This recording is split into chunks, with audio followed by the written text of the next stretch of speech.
যে হুসাইন রাদিয়াল্লাহু আনহুর শাহাদাতের সাথে এটার কি সম্পর্ক, এটা আমি একটু আপনাকে ব্যাখ্যা করছি। 10ই মুহররমে আল্লাহ রাব্বুল আলামিন ফিরআউনের কবল থেকে মূসা আলাইহিস সালাম এবং বনু ইসরাইলকে মুক্তি দিয়েছেন। এটা ছিল মুহররম মাসের 10 তারিখ। এই নিয়তে আমরা সওম রাখি, এই নিয়তে আমরা রোজা রাখব। আর কাকতালীয়ভাবে এই দিনেই 10ই মুহররমে ইমাম হুসাইন রাদিয়াল্লাহু আনহুর শাহাদাত ঘটে গেছে। এটা প্রায় 60 কি 62 হিজরি থেকে ঘটনা। কথা কি বুঝতে পারছেন? আমি বুঝাতে পারছি না। অনেক পরে, মানে কাকতালীয়ভাবে এই দিনেই হুসাইন রাদিয়াল্লাহু আনহুর শাহাদাতটা ঘটে গেছে। এই কারণে আমাদের মধ্যে একটা প্রচলন হয়ে গেছে যে হয়তোবা এই উদ্দেশ্যে এখানে রোজা রাখতে হয়। আসলে ব্যাপারটা এমন নয়। একটু ব্যাখ্যা করলে বুঝবেন, আমি ব্যাখ্যাটা করতে চাচ্ছি, না হলে আপনাদের ক্লিয়ার হবে না। আর এই বক্তব্যটা হয়তো অনলাইনে যাবে, তো আমি এই জায়গা থেকে আপনাদেরকে একটু ব্যাখ্যা করে শোনাচ্ছি। একটু খেয়াল করেন আমার দিকে।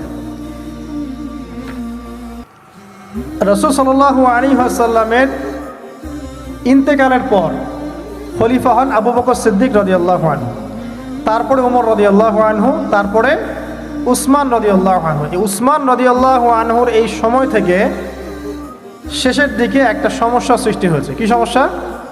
উসমান রাদিয়াল্লাহু আনহুকে কিছু বিদ্রোহীরা হত্যা করেছিল। একটু বোঝার চেষ্টা করেন, ইতিহাস পড়তে কিন্তু অনেক সময় লাগে, আমি খুব অল্প সময় আপনাকে শেখাচ্ছি। উসমান রাদিয়াল্লাহু আনহুকে হত্যা করেছিল কিছু বিদ্রোহী, ঠিক আছে?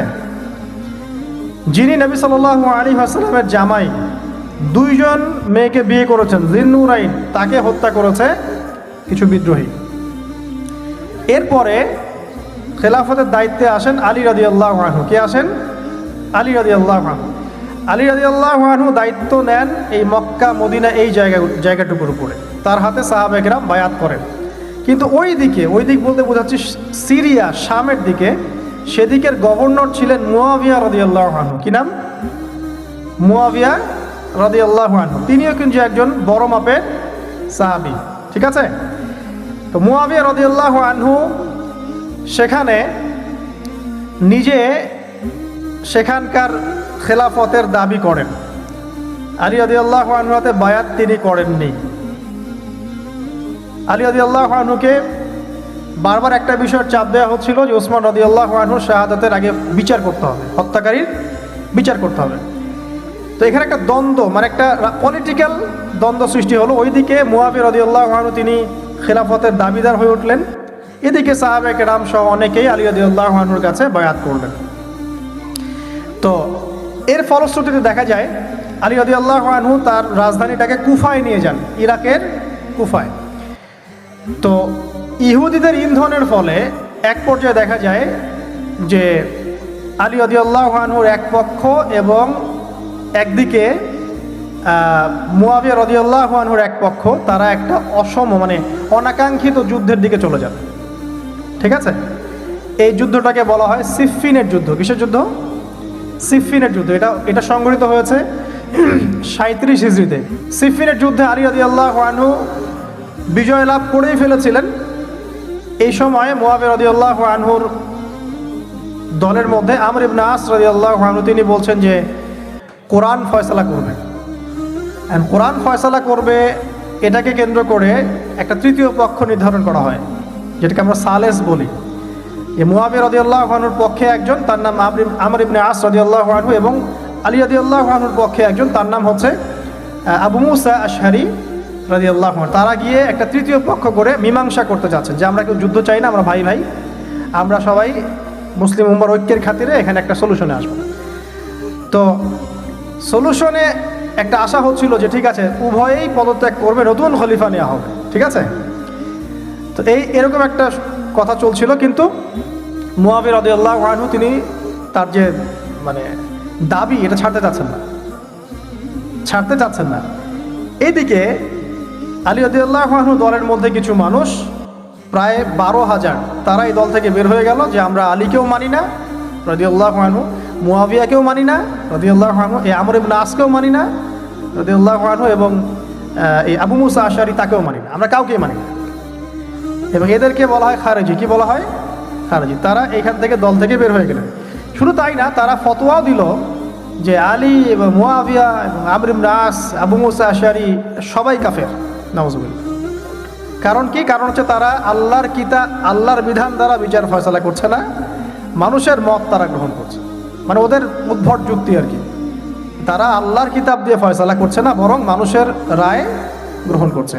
এটা একটা খোঁড়া যুক্তি ছিল। আলী রাদিয়াল্লাহু আনহু এদেরকে দমন করলেন। নহরওয়ান নামক জায়গায় তাদের সাথে যুদ্ধ হলো এবং এই যুদ্ধে আলী রাদিয়াল্লাহু আনহু জয়লাভ করলেন। সিফিনের যুদ্ধটা হয়ে গেল। এখন দেখেন দুইটা পক্ষ পাচ্ছেন আপনি এখানে, আলী রাদিয়াল্লাহু আনহু একটা পক্ষ, একটা কার? মুয়াবিয়া রাদিয়াল্লাহু আনহুর পক্ষ। এখন এই যে খারাজিরা বের হয়ে গেল, এরা একটা প্ল্যান করলো। কি প্ল্যান করলো? যে আমরা চোরাগুপ্তা হামলা চালিয়ে এই চারজনের সবাইকে হত্যা করে ফেলব। কথা বুঝতে পারছেন? চারজন একই দিনে প্ল্যান করলো। রমজান মাসের 17 তারিখ। কত তারিখ? রমজান মাসের 17 তারিখ। ওইটা সম্ভবত 40 হিজরি। কত হিজরি? সিফিনের যুদ্ধ হচ্ছে 37 হিজরিতে, এটা হচ্ছে কত হিজরি? 40, 3 বছর পর। এরা প্ল্যান করলো, প্ল্যান করলাম এই চারজনকে আমরা একদিনে উড়িয়ে দেবো, মারি দেবো। এবং সেই প্ল্যান মোতাবেক তারা কাজ করলো। কাজ করে ঘাপটি মেরে বসে থাকলো। আলী রাদিয়াল্লাহু আনহু ফজরের নামাজে যাচ্ছেন।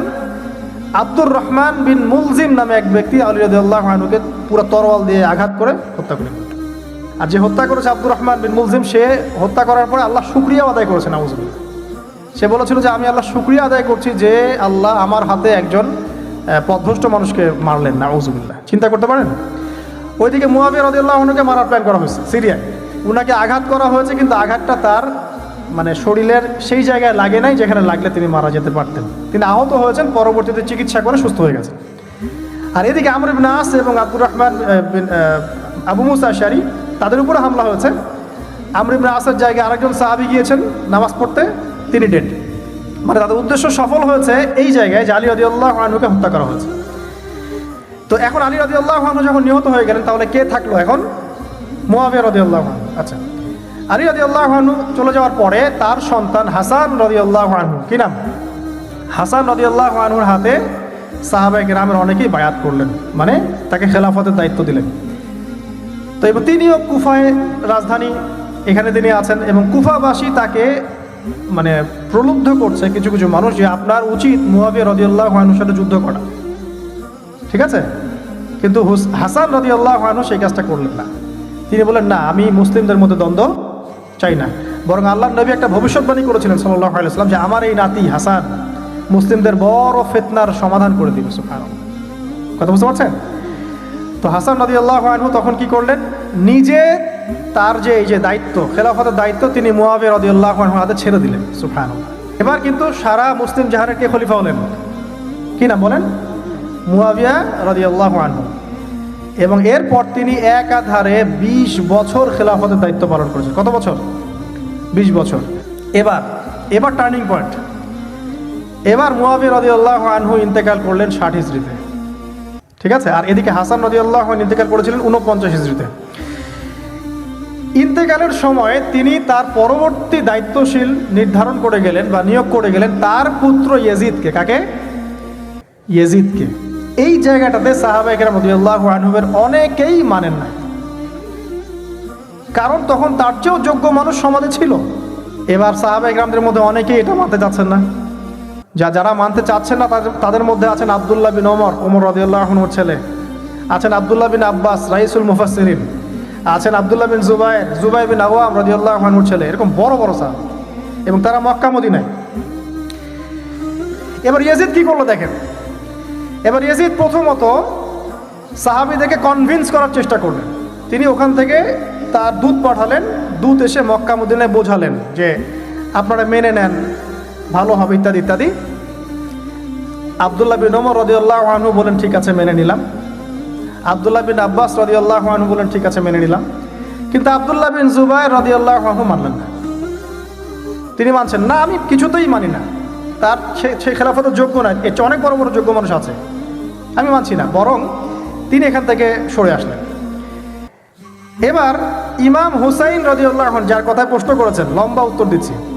ইমাম হুসাইন রাদিয়াল্লাহু আনহুর হাতে অনেকে বায়াত করতে চাইল যে আপনি যোগ্য খেলাফতের, ইয়াজিদ যোগ্য না, কে যোগ্য? আপনি যোগ্য। এবং তার হাতে কুফাবাসী বায়াত করতে চাচ্ছে, তাকে ডাকছে আপনি মক্কা থেকে চলে আসেন কুফায়। কুফা কোথায়? ইরাকে। আপনি মক্কা থেকে কুফায় চলে আসেন, আমরা আপনার হাতে বায়াত করব।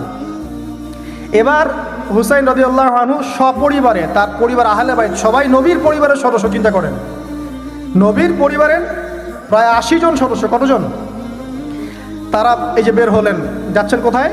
কুফায়। এবার ওই ইয়াজিদের নিয়োজিত যে গভর্নর ছিল ইরাকের কুফায়, তার নাম আবদুল্লাহ বিন জিয়াদ। কি নাম?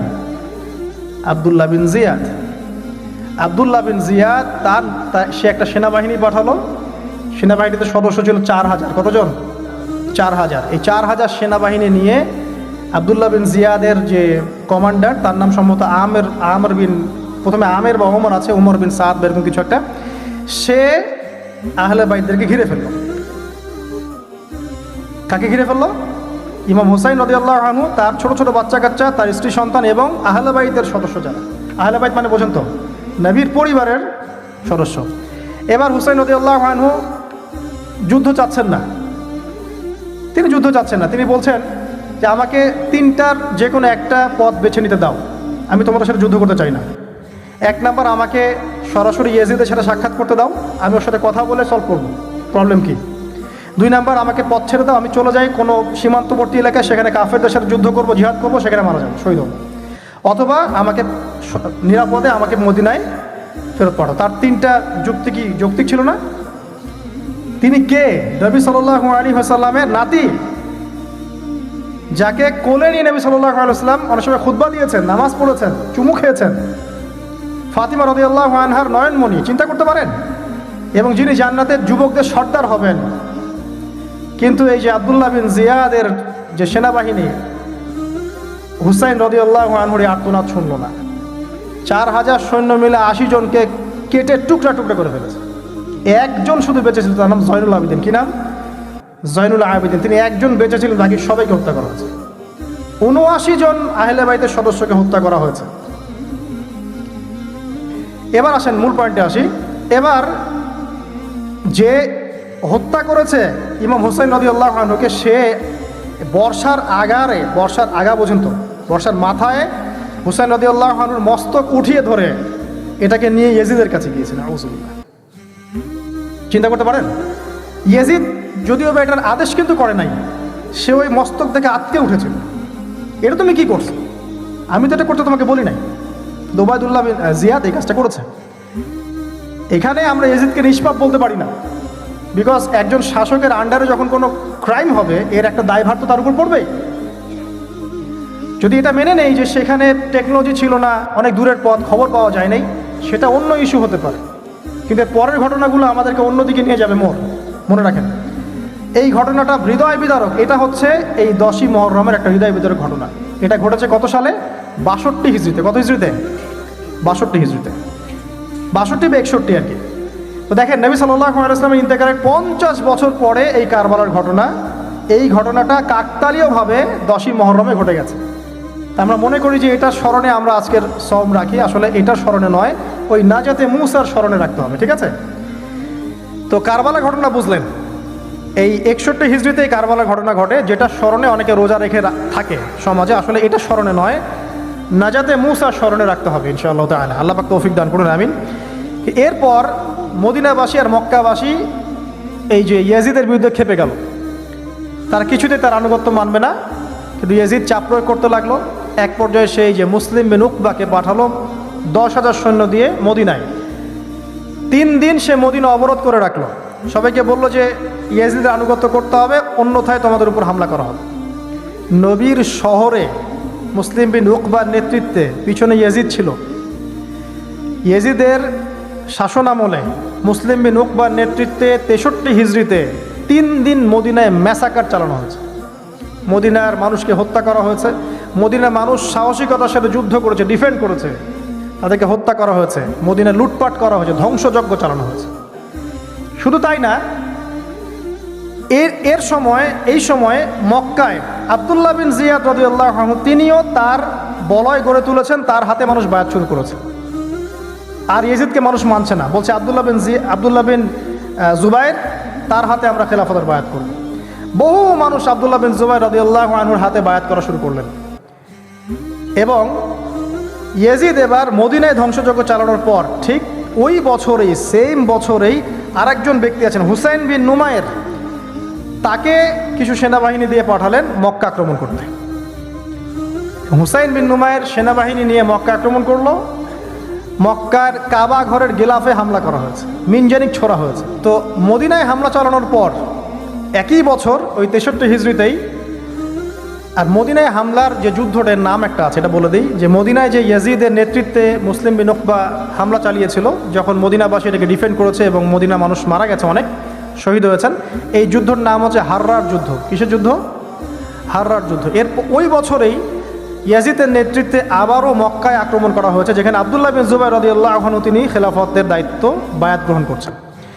সেখানেও মিনজানিক চালানো হয়েছে, হামলা চালানো হয়েছে। মক্কার কাবা ঘরের দেয়ালে পর্যন্ত মিনজানিকের গোলা লেগেছিল, মানুষ জানেই না কাবা ঘরে হামলা হয়েছে। এরপরে আব্দুল মালিক বিন মারওয়ান যখন ক্ষমতায় আসেন, তার প্রায় 10 বছরের পরেই, তখন হাজ্জাজ বিন ইউসুফের নেতৃত্বে আবারও এই মক্কায় হামলা হয়েছে। এর নাম শুনেছেন? হাজ্জাজ বিন ইউসুফ। এবার এই হামলাতে আব্দুল্লাহ বিন জুবাইর রাদিয়াল্লাহু আনহু এবং তার অনুসারীদেরকে সবাইকে শহীদ করা হয়েছে। আব্দুল্লাহ বিন জুবাইর রাদিয়াল্লাহু আনহুকে হত্যা করে রৌদ্রের মধ্যে তার লাশটা ঝুলিয়ে রাখা হয়েছে। আব্দুল্লাহ বিন জুবাইর কি আপনাকে বলি? আব্দুল্লাহ বিন জুবাইর রাদিয়াল্লাহু আনহু জুবাইর বিন আওয়াম রাদিয়াল্লাহু আনহুর ছেলে। জুবাইর বিন আওয়াম কি আপনাকে বলি? জুবাইর বিন আওয়াম হচ্ছেন জান্নাতের 10 জন সার্টিফিকেট প্রাপ্ত সাহাবীর একজন। আব্দুল্লাহ বিন জুবাইর আসমা বিনতে আবু বকর রাদিয়াল্লাহু আনহুর সন্তান। আসমা বিনতে আবু বকর কি আপনাকে জানাই? আসমা বিনতে আবু বকর হচ্ছেন আবু বকর সিদ্দিক রাদিয়াল্লাহু আনহুর মেয়ে। জুবাইর বিন আওয়াম এবং আসমা বিন আবু বকর রাদিয়াল্লাহু আনহু, তাদের সন্তান হচ্ছেন আব্দুল্লাহ বিন জুবাইর রাদিয়াল্লাহু আনহু, যাকে এভাবে হাজ্জাজ বিন ইউসুফের সময় হত্যা করা হয়েছে মক্কায়। তো এই যে ঘটনাগুলো আপনারা শুনুন। এরপরে যদিও বা পরিস্থিতি ঠান্ডা হয়ে যায় আস্তে আস্তে, এবং আব্দুল মালিক বিন মারওয়ানের সময় তিনিও প্রায় 20 বা 22 বছর ক্ষমতা কাটান, এবং ওই সময় মুসলিমরা এই যে সিন্ধু প্রদেশ জয়, ওইদিকে তারেক বিন জিয়াদের স্পেন জয়, এদিকে আপনার এই যে আমাদের ভারতবর্ষ জয়, এগুলো ওই সময় ঘটেছে। ঠিক আছে, ওইদিকে আমরা যাচ্ছি না। মূল যে জায়গাটা আপনাদেরকে আজকে বলতে চাচ্ছি সেটা হলো এই যে প্রথমত কারবালার বিয়োগান্তক ঘটনার সাথে এই 10ই মুহররমের সওমের কোনো সম্পর্ক নাই। এটা না যাতে মুসার সাথে সম্পৃক্ত, তবে এই হিস্ট্রিটা আপনার জানা থাকা উচিত, কিভাবে আবু বকর সিদ্দিক রাদিয়াল্লাহু আনহু থেকে এই আব্দুল্লাহ বিন জুবাইর রাদিয়াল্লাহু আনহুর শাহাদাত পর্যন্ত ঘটনাগুলো ঘটলো। আল্লাহ পাক আমাদের সবাইকে এই ঘটনাগুলো থেকে শিক্ষা নেওয়ার তৌফিক দান করুন।